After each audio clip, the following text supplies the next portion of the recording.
Chez nous, des solutions commencent à voir le jour pour aider les personnes dans la recherche de leur animal de compagnie disparu. En 2017, Benjamin a créé une application mobile qui permet notamment de déclarer la disparition d'un animal.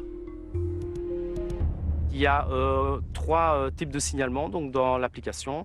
Le premier, c'est signaler un animal perdu sur la voie publique. Donc là, on fait la prise de photos, c'est géolocalisé. On a les services de proximité, donc tout ce qui est refuge, vétérinaire, services communaux et de voirie. Et puis on a le deuxième type de signalement qui est j'ai perdu mon animal, donc que faire? Donc à ce moment-là, on peut faire le signalement. On y place aussi les photos, les numéros de puce. Très important parce qu'on verra que par la suite, ça fait des concordances. Depuis le début de l'année, près de 2000 signalements ont été renseignés sur cette application. Et un animal sur 4 est retrouvé via cet outil. On a aussi la possibilité de faire un signalement d'animaux maltraités.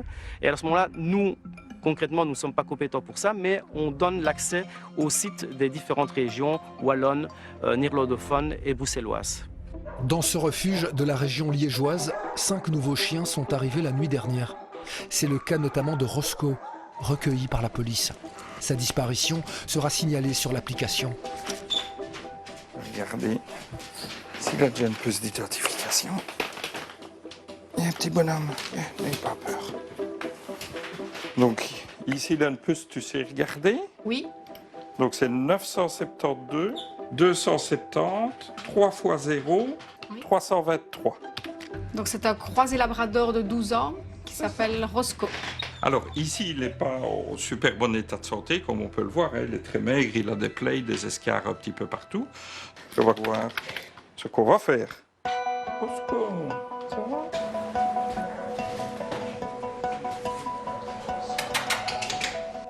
L'application est une chose qui est bien pour nous dans le cas où, par exemple, l'identification de l'animal n'est pas correcte, on n'arrive pas à contacter le propriétaire, soit il a changé d'adresse, de téléphone, et ça permet, entre guillemets, de signaler qu'on l'a recueilli et qu'il se trouve ici au refuge, ou alors des animaux qui n'ont toujours pas d'identification. Une application qui est aussi utilisée par certains services de secours, comme ici, dans cette caserne de pompiers de Warem, en région liégeoise. On part pour un incendie, il y aura un chien trouvé dans un hangar abandonné, ok?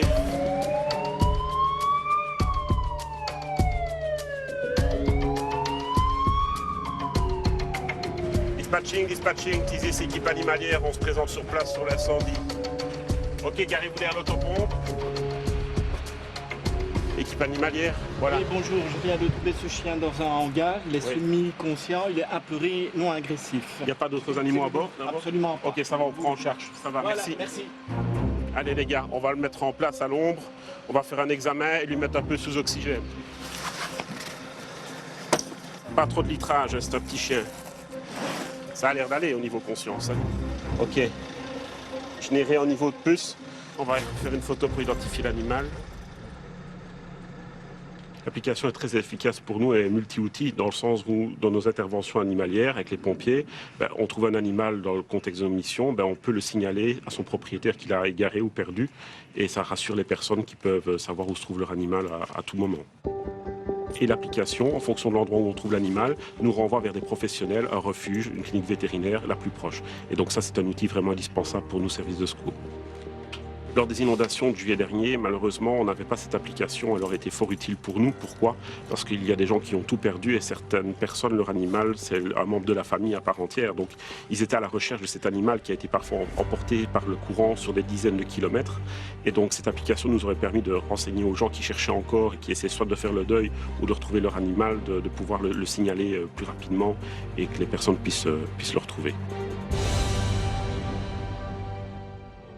Merci de nous avoir suivis. On reste en contact sur nos réseaux sociaux. Vous pouvez revoir cette émission, mais aussi toutes les autres sur RTL Play. Très belle soirée à vous sur RTL TVI.